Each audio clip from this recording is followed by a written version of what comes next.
Om Namo Bhagavate Vasudevaya. Om Namo Bhagavate Vasudevaya. Narayana Namaskritya Naram Chaiva Naruttamam Devim Saraswatim Vyasam Tato Jayamudire Nashtaprayasu Abhadreshu Tam Bhagavata Sevaya Bhagavati Uttama Shloke Bhaktir Bhavati Vaishtiki.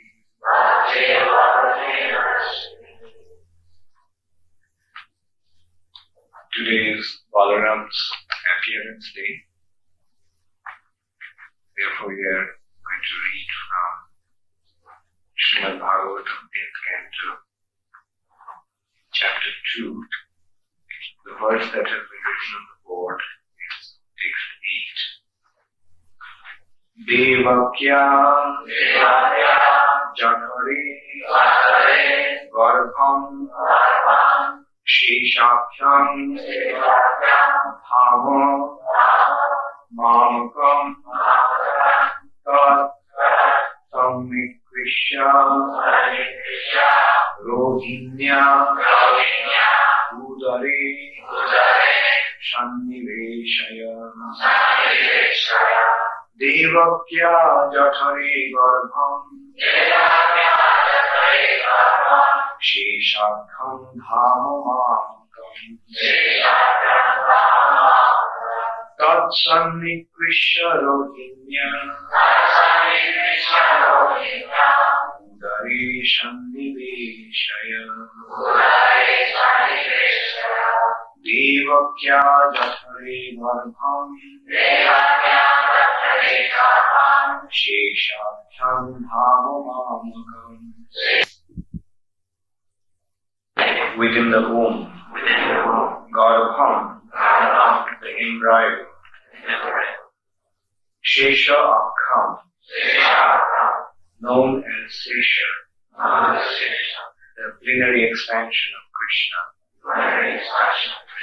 Dhama, the plenary expansion, Mamakam, of me, Tat, him, Shanniveshaya, attractive, Rohinya, of Rohini, Udare, within the womb, Sanniveshaya, transfer without difficulty. Translation: within the womb of Devaki is my plenary expansion, known as Sankarsha or Sesha. Without difficulty, transfer him into the womb of Rohini. Please repeat after me. With one. The first plenary expansion of Krishna is Baladev, also known as Shesha. The Sesha incarnation of the Supreme Personality of Godhead supports the entire universe, and the eternal mother of this incarnation is Mother Rohini. Quote, because I am going into the womb of Devaki, the Lord told Yogamaya, the Sesha incarnation has already gone there and made suitable arrangements so that I will live there. Now he should enter the womb of Rohini, his eternal mother.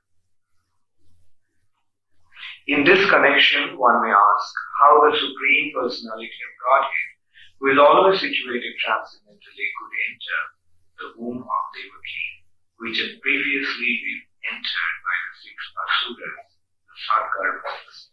Does this mean that the Sagar Asuras were equal to the transcendental body of the Supreme Personality of Godhead? The following answer is given by Srila Vishnu Chakravarti The entire creation as well as its individual parts is an expansion of the energy of the Supreme Personality of God. Therefore, even though the Lord enters the material world, he does not do so. This is explained by the Lord himself in Bhagavad Gita, 9th chapter, verses 4 and 5. Maya tatamidam sarvam jagadabhyakta murtina matsthani sharvabhutani nacha deshavasvita nacha matsthani bhutani pashyami yogam vaishvaram bhuta brinna cha bhutastu mamatma bhuta bhavana. By me, in my unmanifested form, this entire universe is pervaded. All beings are in me, but I am not in them. And yet, everything that is created does not rest in me. Behold my mystic opulence.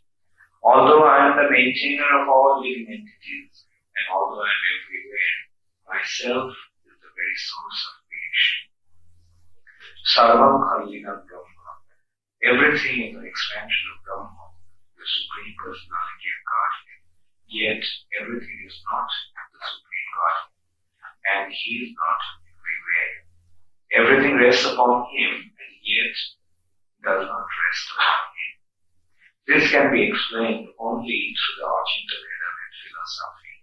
Such truths cannot be understood, however, unless one is a pure devotee. But the Lord says in Bhagavad Gita 18:55, Bhaktanam Abhijanati Javan Jaschashnika.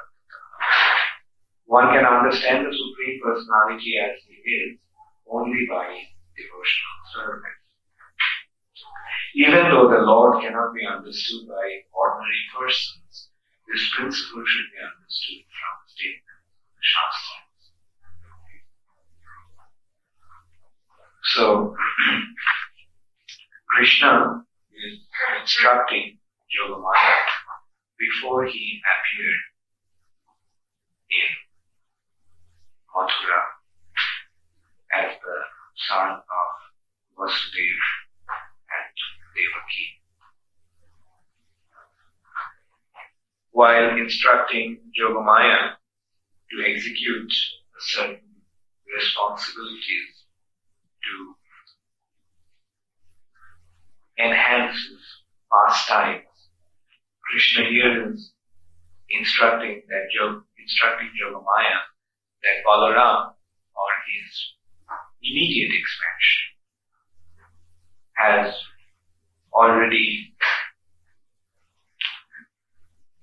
been situated in the womb of Mother Devaki, and now he should be transferred into the womb of Mother Rohini.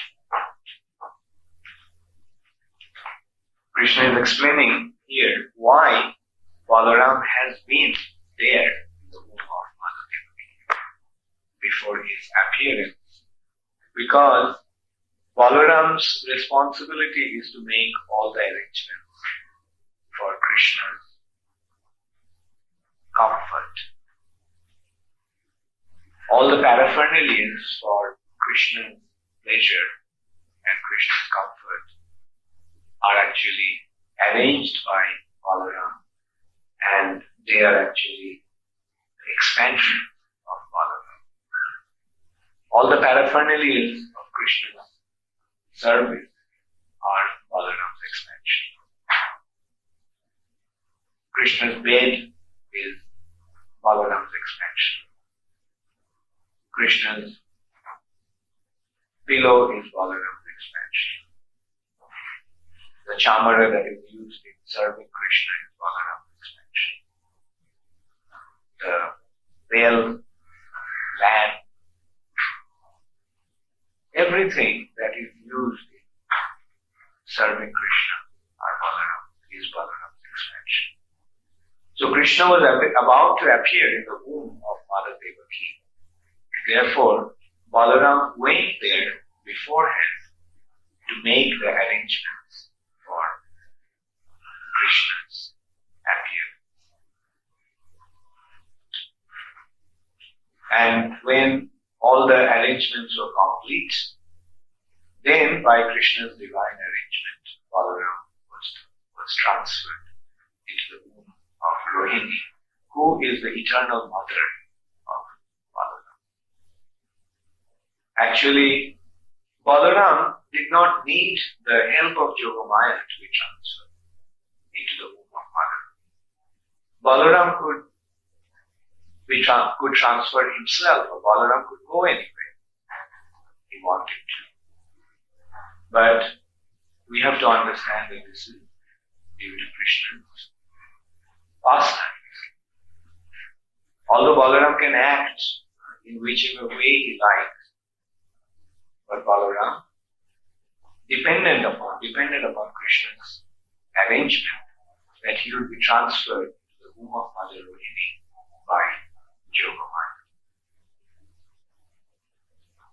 In the spiritual sky, everything happens by the sweet will of Krishna.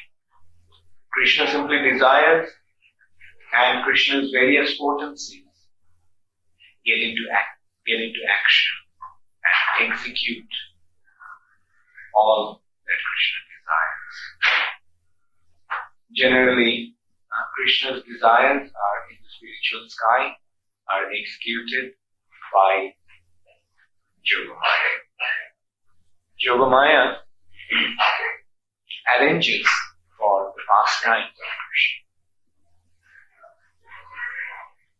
And everyone in the spiritual sky depends upon Yogamaya to be placed in different situations and act in different ways to enhance Krishna's pastimes. So that's why Balaram allowed himself to be transferred into the womb of Mother Rohini. And in this way, Balaram became the elder brother of Krishna.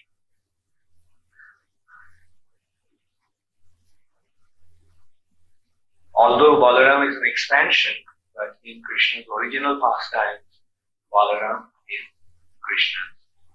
Balaram plays the role of Krishna's elder brother. In the spiritual sky, Krishna's pastime enables different participants to relish different mellows through different exchanges. There are exchanges like that of between father and son. There are exchanges between the relationship of elder brother and younger brother, lover, beloved, friends. So all these relationships are there in the spiritual sky to allow different participants of the pastimes to experience different mellows or different emotions. And those mellows or emotions are actually the foundation of spiritual joy or ecstasy. There are certain mellows that can be experienced only through the relationship between elder brother and younger brother. So Krishna, who is the Rasho Vaisha, who is the reservoir of all pleasure, reservoir of all mellows. So Krishna, in Krishna's pastimes, all relationships are there. And these relationships are manifested in 5 principal mellows and 7 secondary mellows. 5 principal mellows are neutrality, servitorship, friendship, parental, and conjugal. And 7 secondary mellows are laughter or humor, surprise, chivalry, wonder, ghastly, vibhatram, frightening, and pathos. these are the 7 secondary mellows. Hashro, Adbhut, Veer, Rodro, Bhayanak, Vibhatsro, and Guru. Now all these mellows in perfect combination gives rise to different spiritual ecstasy. Even fear is there, even ghastly mellow is there, chivalry. Like Krishna's dealing with the demons, they are mainly based with ghastly fear and chivalry. When the demons come, the associates, the residents of Vrindavan become very much afraid. And then there is a fight between Krishna and the demon in the mellow of chivalry. And then when Krishna kills the demon, it's ghastly sight. Blood everywhere, the body is beaten to a pulp. But all are actually meant to enhance the joy and increase the attachment of the devotees to Krishna. And due to these pastimes, the devotees become more attracted to Krishna, but the demons become more inimical towards Krishna. After Krishna killed Keshi was one of the last demons that Krishna killed. And after Krishna just punched him on the face, and his left hand went inside Keshi's mouth, and Keshi suffocated, died. Then Krishna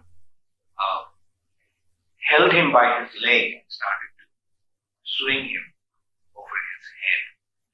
And then Krishna let him go, let Keshi's body go.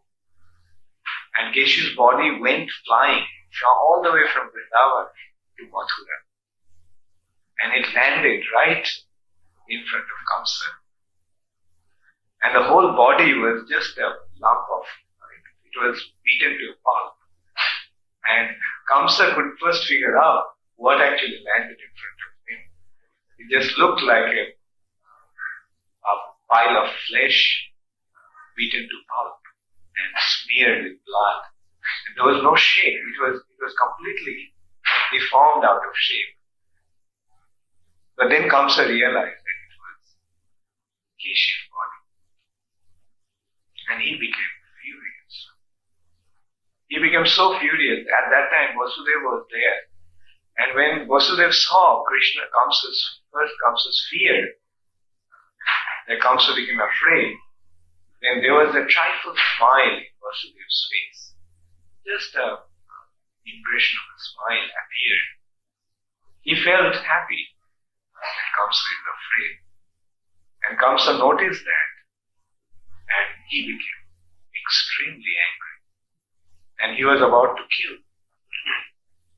Vasudeva. But at that time, Narad Muni was present there. So Narad Muni told Kamsa, by killing Vasudeva, what will you achieve? After all, he is not your enemy. Your enemy is Vrindavan. So, if you really want to do something, then instead of killing Vasudeva, do something about that enemy. And Narad Muni, instructed Kamsa at that time on politics. He said, Kamsa, when the enemy is too powerful, then don't try to deal with him singularly. And that was the mistake you made. Krishna is extremely powerful, and you have been sending one after another associates.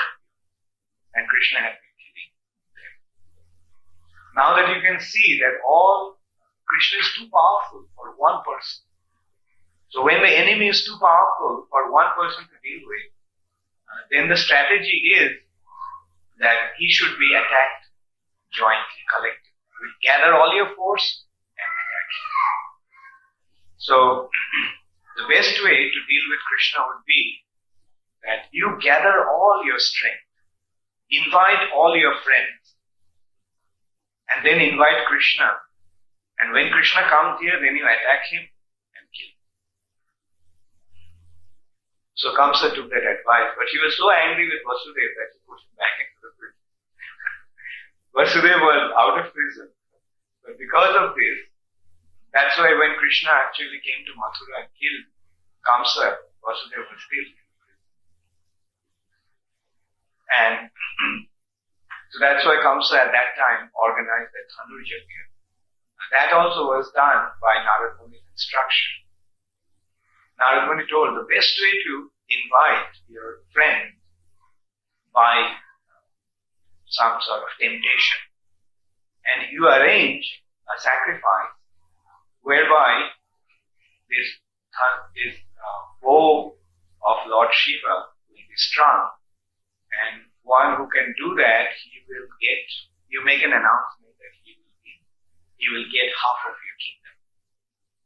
So all the kings became attractive, and Akrura was sent to bring Krishna and Balaram.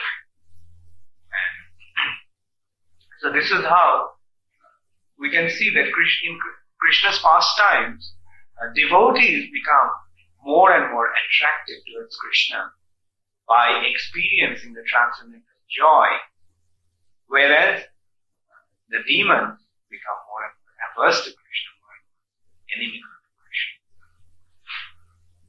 So Krishna has Balaram as his elder brother, and there is a beautiful loving exchange between Krishna and Balaram. Krishna treats Balaram with a lot of respect, just like an elder brother. Although Krishna is the Supreme Personality of Godhead, in Vrindavan, Krishna's dealing with Balaram is very, very respectful. Not only in Vrindavan, also in Dwaraka. And Krishna's relationship with his superiors, his elders like Vasudeva, Devaki, Nanda Maharaj, Mother Jasuda, Mother Rukmini, Sandhya, they are all just like a relationship between a younger and elder. Krishna treats them with great respect. Where as soon as Nanda Maharaj tells something to Krishna, Krishna immediately abides by that. In one hand, he is an very abiding child, abiding son. But at the same time, he advises Nanda Maharaj. Nanda Maharaj didn't want to. Nanda Maharaj was very busy organizing the Indra Puja, the worship of Indra. Then Krishna advised him, why worship Indra? And when he was told that Indra gives rain and that's what causes green grasses to grow and the cows get their nourishments from those green grass, and that's why as a token of gratitude they worship Indra. Then Krishna defeated Nanda Maharaj with argument, with reason. Not argument, but reason. He said, well, it's not that because you are worshipping Indra, that's why Indra is giving rain. No one worships Indra in the middle of the ocean. And ocean doesn't need any water. So, but still, there is rain in the middle of the ocean. So it's not that because you're worshipping Indra is showering rain. And actually, if at all we are grateful to anyone for providing us with everything that we need as cowherd people, then it is Govardhan. It's in the pasturing ground of Govardhan that the cows tend. It is the streams and fountains in Govardhan that the cows drink water from. So everything is actually being provided by Govardhan. If at all we have to worship someone as a token of our gratitude, then let us worship Govardhan. So Nanda Maharaj immediately accepted that. Although at that time Krishna was only a 7-year-old boy. So that is the relationship between Krishna and the residents of Vrindavan. On one hand, there is a tremendous affection for Krishna, and Krishna has a tremendous respect for the superiors. But still, the superiors listen to him when it comes to. And Balaram, although he is all knowing, all cognizant, Supreme Personality of Godhead himself, but due to Yogamaya, Balaram at times forgets who Krishna is.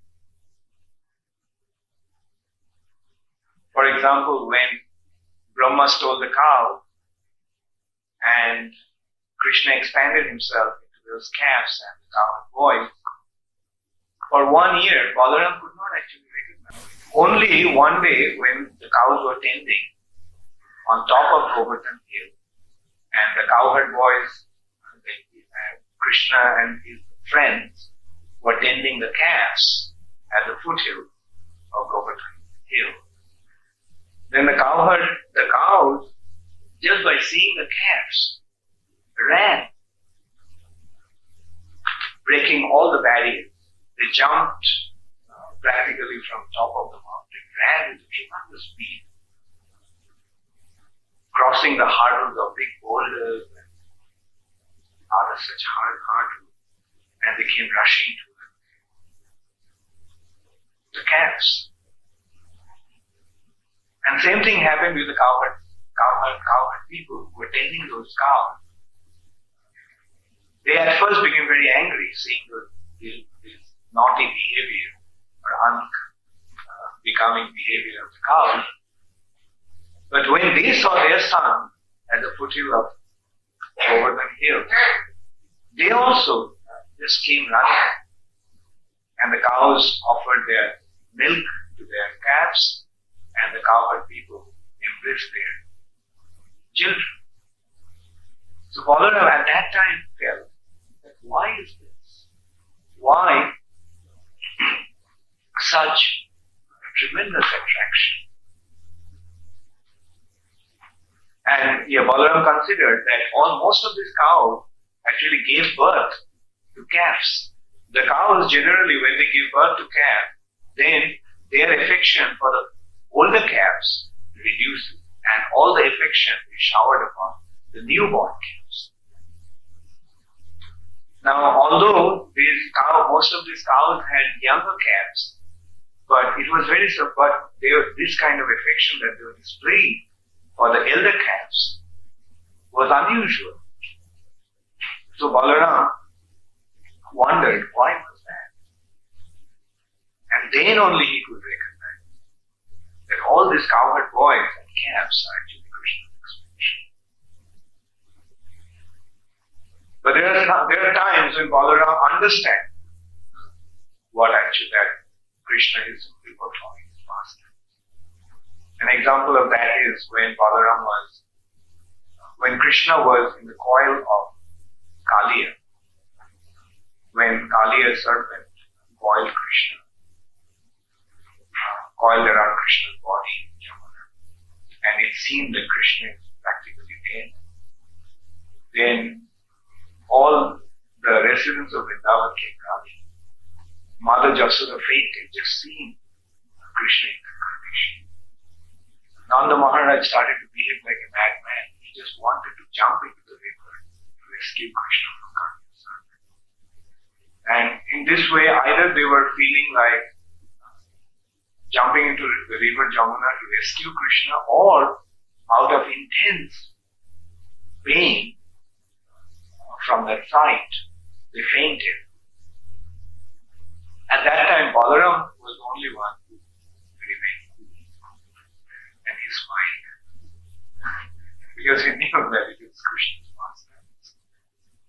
And at that time, Krishna actually came out of the coil of Kaliya and jumped onto his head and started to dance. So, by the arrangement of Krishna's Yogamaya potency, Krishna's pastimes are enacted simply in order to give pleasure to all the participants. It gives pleasure to Krishna in one hand, and it gives pleasure to anyone around there at that time. So, Balaram is Krishna's elder brother, and Balaram is in charge of all the comforts, all the arrangements for Krishna's comforts.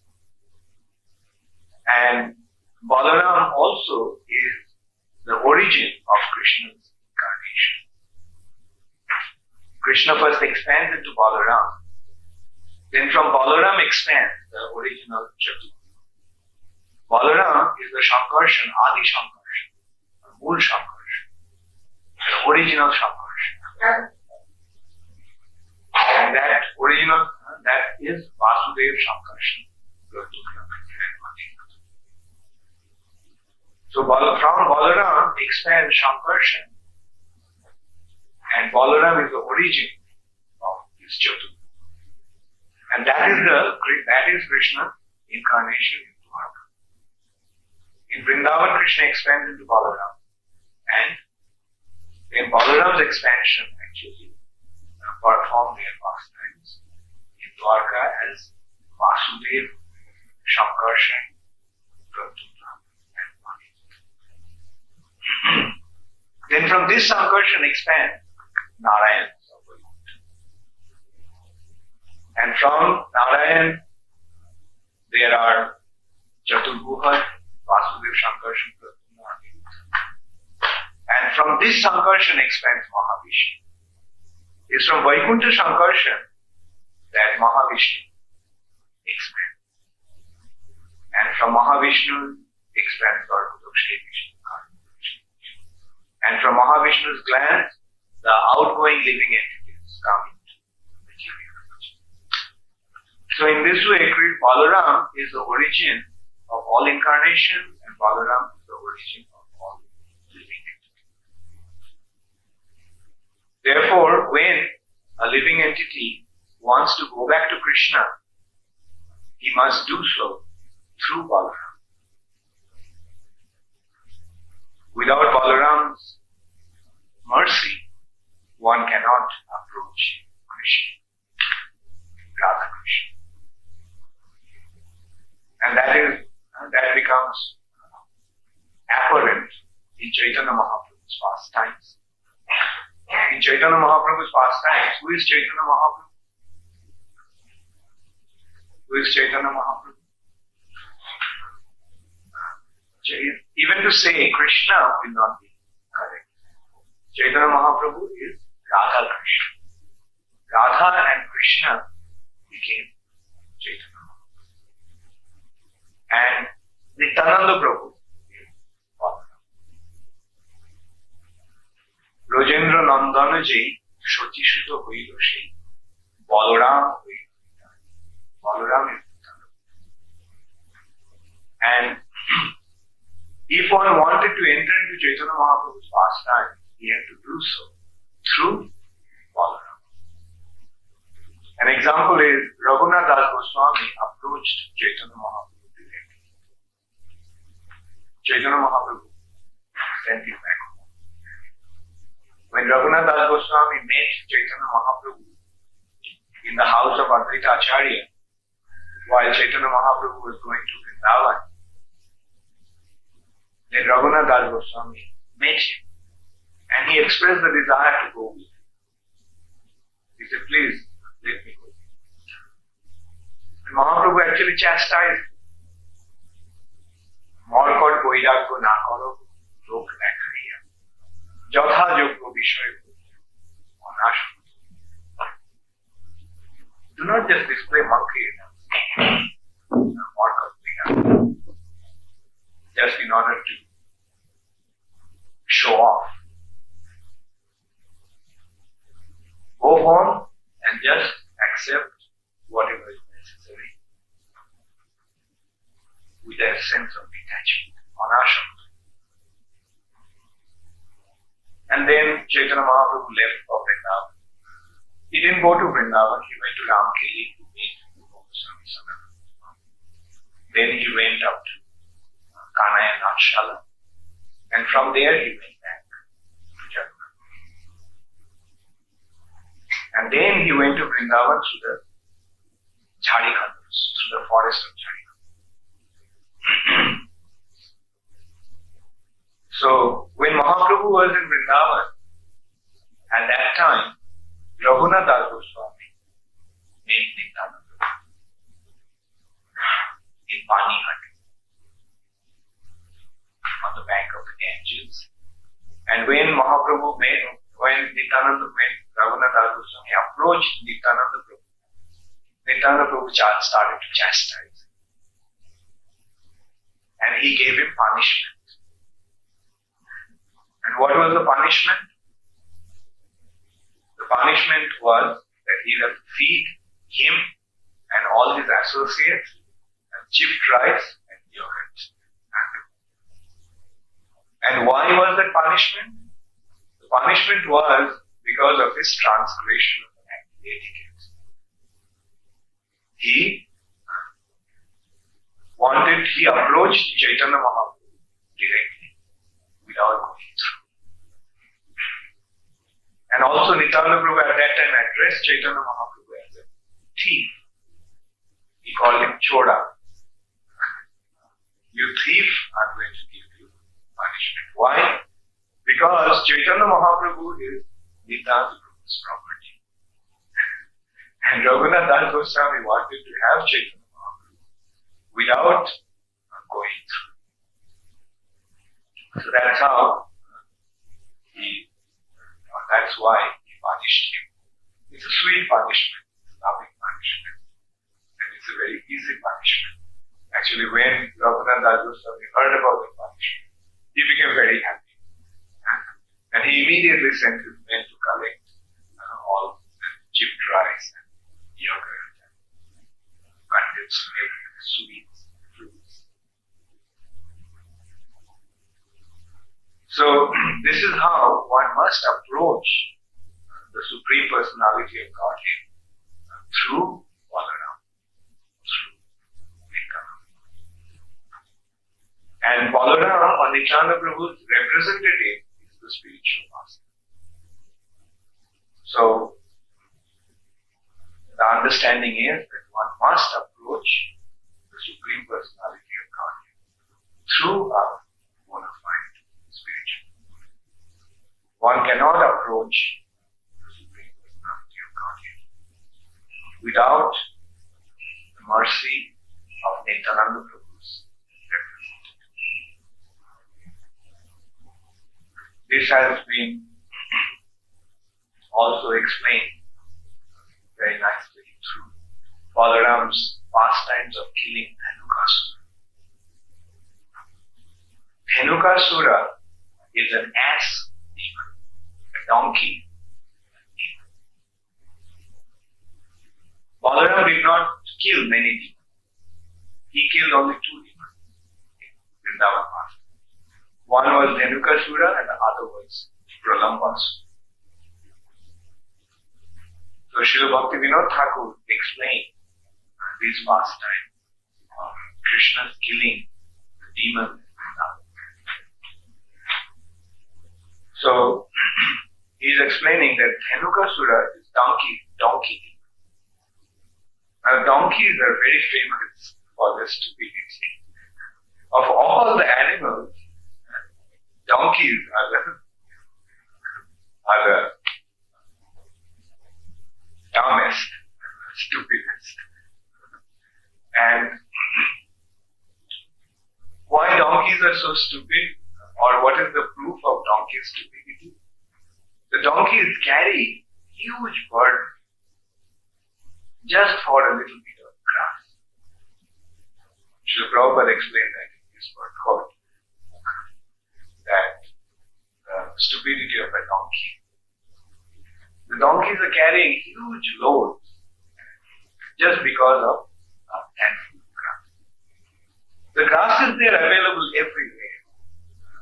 There's no dearth of grass anywhere.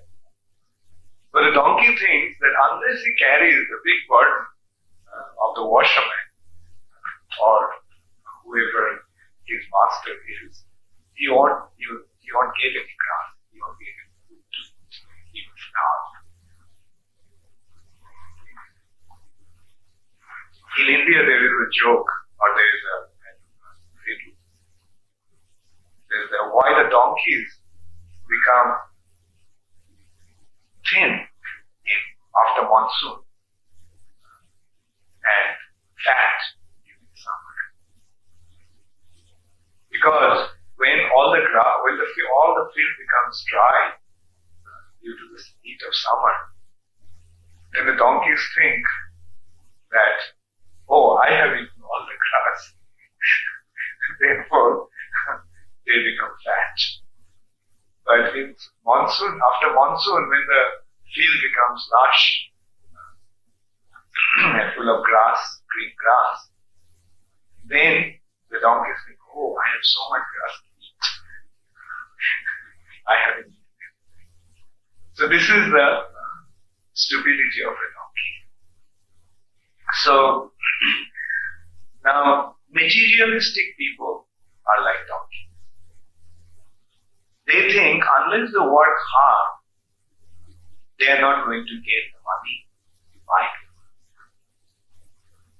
Therefore, they seek for employment or they work very hard. Prabhupada used to say, work like an ass. It's a common expression. Actually, what Prabhupada used, the expression that Prabhupada used.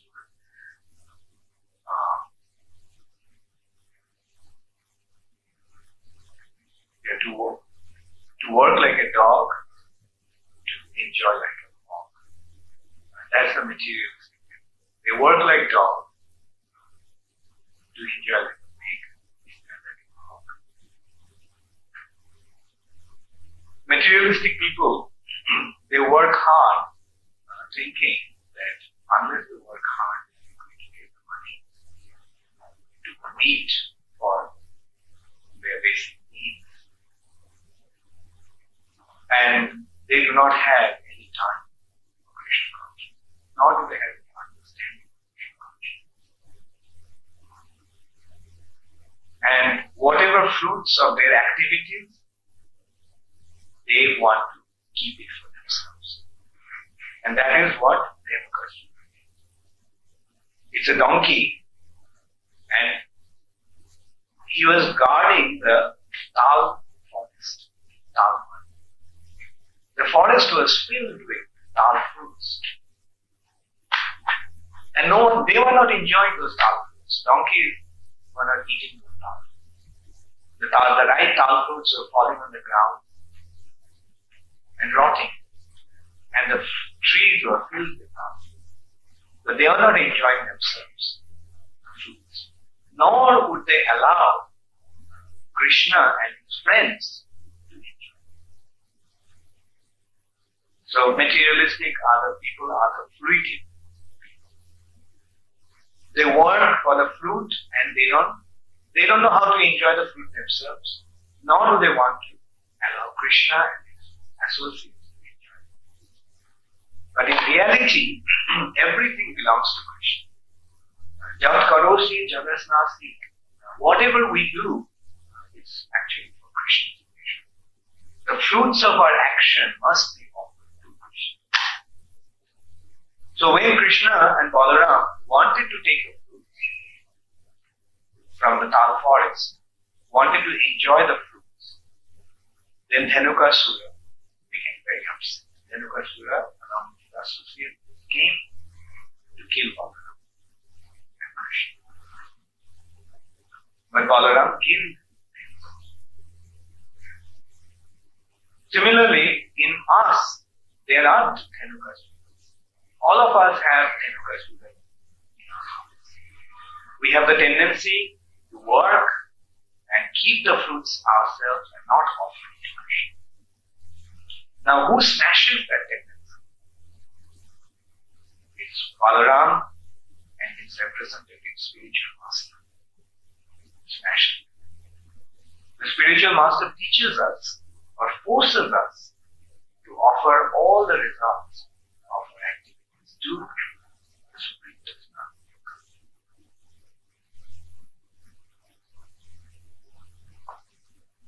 So in this way, Balaram killed Dhenukasura and Balaram also killed Pralambasura. Now who is Pralambasura? Pralambasura is a demon who came in disguise of a cowherd boy. He mingled with the cowherd boys as one of them.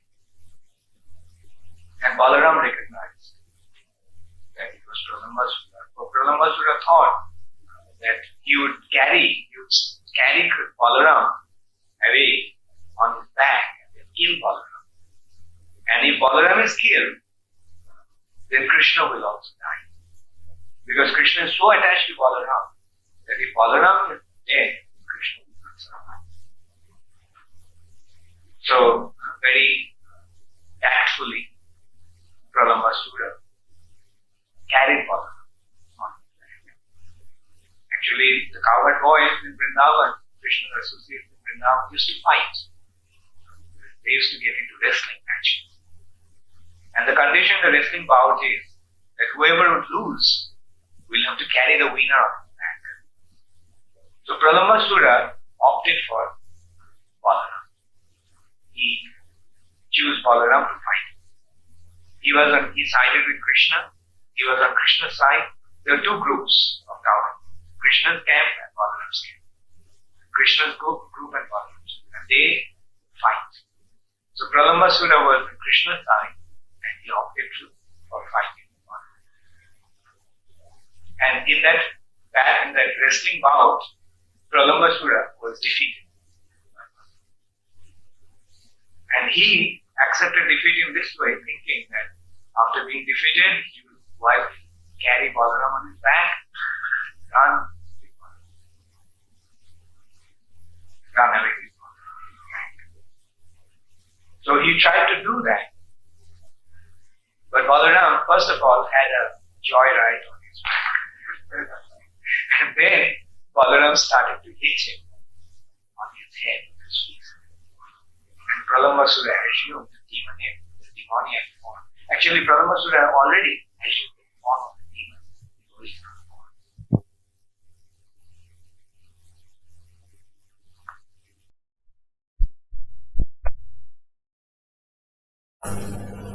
Maghasura, Pralambasura, Dhenukasura, all of them.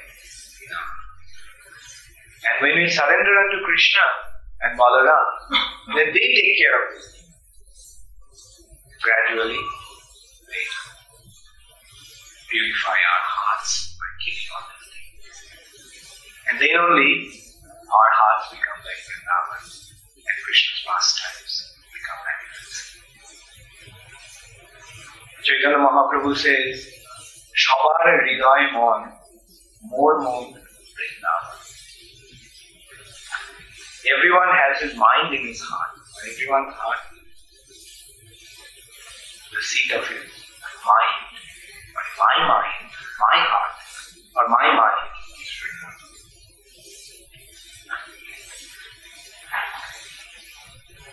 So that is what a devotee prays. And the devotee must pray that our heart become purified, our hearts become purified from all material contamination, all the influences of the demons. And then it becomes transformed into Vrindavan by Krishna's pastimes.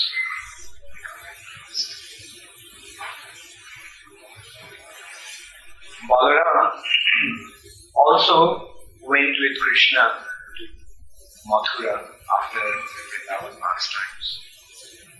And in Mathura, Balaram and Krishna went to Sandipani ashram, stayed there for 64 days and mastered all 50 different arts. It took them just one day to master one subject. And then Krishna and Balaram performed their pastimes in Mathura But when Jarasandha started to attack repeatedly, Jarasandha became very inimical to Krishna because Krishna killed his son-in-law, Kamsa. So Jarasandha wanted to take revenge and he started to attack and not only Jarasandha, other friends of Kamsa also, like Shalva, Nandavakra, they all also attacked Mathura. So then Krishna and Balaram transferred their capital to Dwaraka. It is apparently that the atheistic people, non-believers would think, oh, see, Krishna became afraid of Charan. But the devotees know it's simply their pastime, Krishna's pastime. Dwaraka is Krishna's eternal abode. So there was a necessity of going to Dwaraka and perform the pastimes there. Therefore, in order to manifest Dwaraka pastimes, Krishna decided to go to Dwaraka. And the pretext was Jarasandha's attack. So, Krishna is not afraid of anyone. Even fear personified is afraid of Krishna. Jalavibheti swayam. What to speak of Krishna being afraid? When one takes shelter of Krishna's lotus feet, then he becomes fearless. When one becomes surrendered to Krishna by taking shelter of Krishna's lotus feet, he becomes fearless. So when those who are surrendered to Krishna become fearless, how can Krishna ever be afraid of anyone? So for Krishna there is no question of becoming afraid of Jarasandha's attack. But it was a pretext that he took to go to Dwaraka. And when he was in Dwaraka, he performed many wonderful pastimes with Balaram. Sometimes Balaram would joke with Krishna. When Krishna was in Dwaraka, although he was there, but he was not there. Because during the day, Krishna was always absent-minded. The queens used to wonder, and they knew that Krishna's mind was in Vrindavan. Although he was in Dwaraka, but his mind was in Vrindavan. During the day, he was always absent-minded. Because his mind was in Vrindavan. And at night, he used to go to Vrindavan. And he used to, in his dreams, he used to call out to the residents of Vrindavan, to his mother, to his father, to his friends, to the cows, the calves. So Krishna would speak in sleep. Krishna would call out to his friends and associates. So the queens used to feel very surprised that how come Krishna is always with me? And sometimes Krishna would feel in such intense separation from the residents of Vrindavan that he would cry. And sometimes he would not get up in the morning till late. So one such day, this is actually from Brihad Bhagavatam. When everyone was in Krishna started to cry, and seeing Krishna in such a mood, all the residents of Dwaraka started to cry, the inner members of the family started to cry. And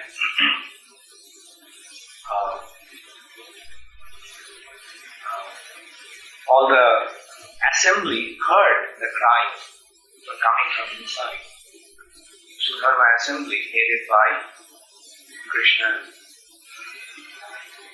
grandfather what's his name? Ugrasena. Ugrasena. Immediately when he heard the cry, he ran inside. And there they found that Krishna was in that condition. He had intense separation, Krishna. Feeling Krishna was crying.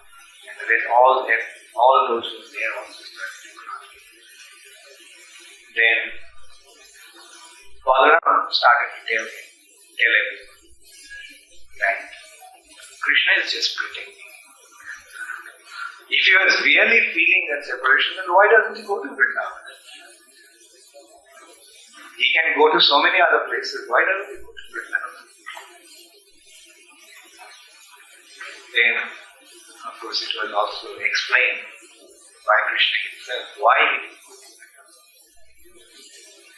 Because he felt, or he told at the time, that going to Vrindavan will not alleviate the pain of the separation. That is one understanding. The other understanding is that Krishna was always in Vrindavan.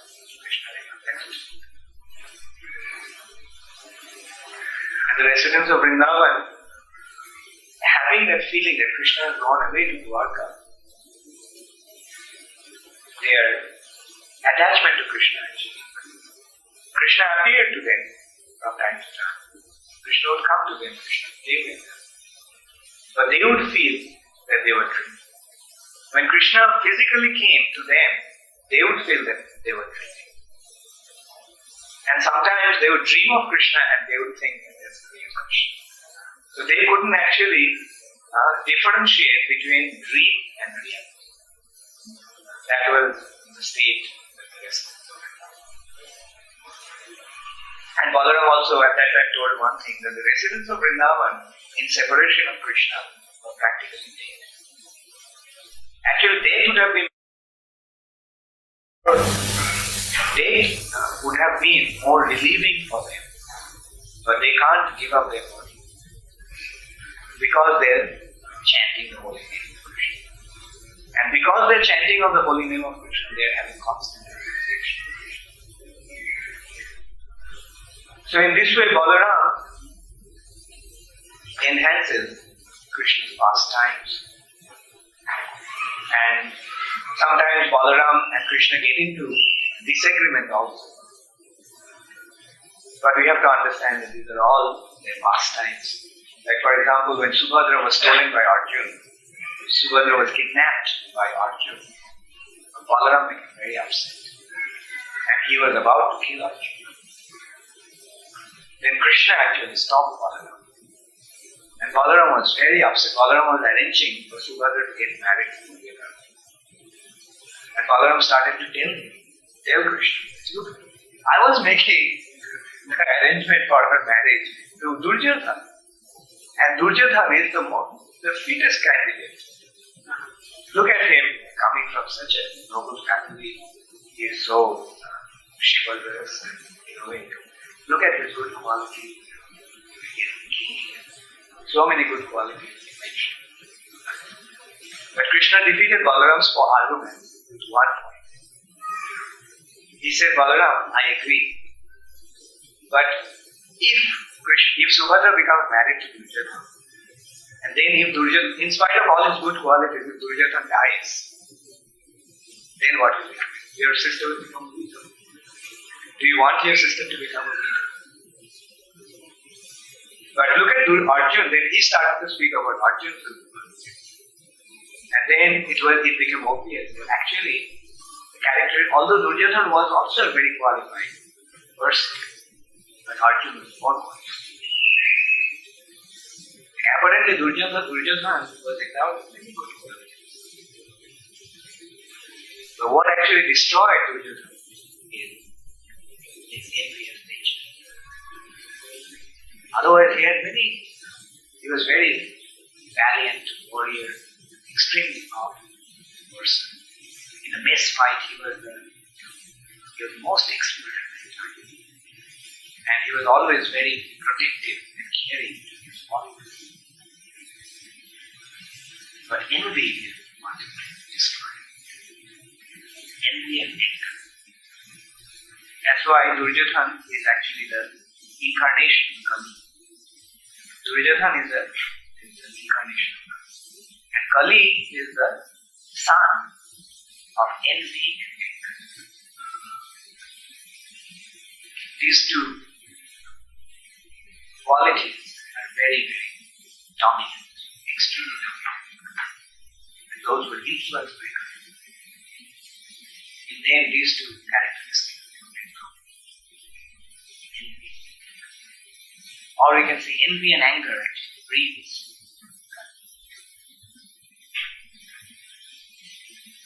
So when Krishna explained to Balaram that all the good qualities of Duryodhana has been totally nullified. And look at what he has done. As a child, when they are children are supposed to be innocent. Generally children are innocent. But look at his envy of nature. Even as a child, he tried to give him poison. In his adolescence, he tried to burn the whole family. And do you see the good quality? And then he cuts the final rule. He says that, and this person will die. And if your sister gets mad, your sister.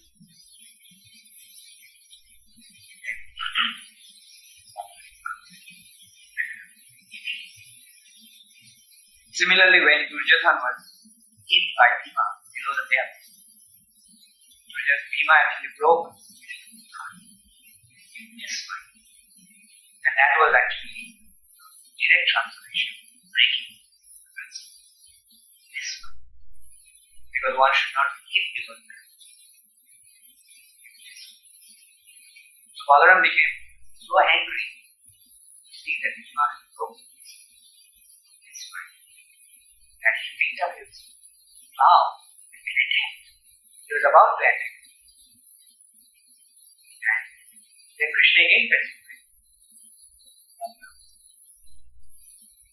It was Bhima who actually took the bow and break it. When Draupadi was brought to that assembly by Vishwasha, at that time, Duryodhana, by exposing his heart, gave instruction to Vishwasha. Strictly. And that's the time to imagine that the thigh that he sprayed slightly. Vishwasha exposing his thigh, striking the light, struck with Vishwasha. Therefore, when a Kshatriya takes a vow,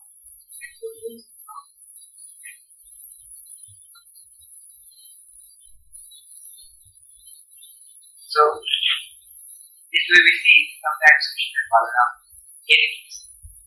But Balaram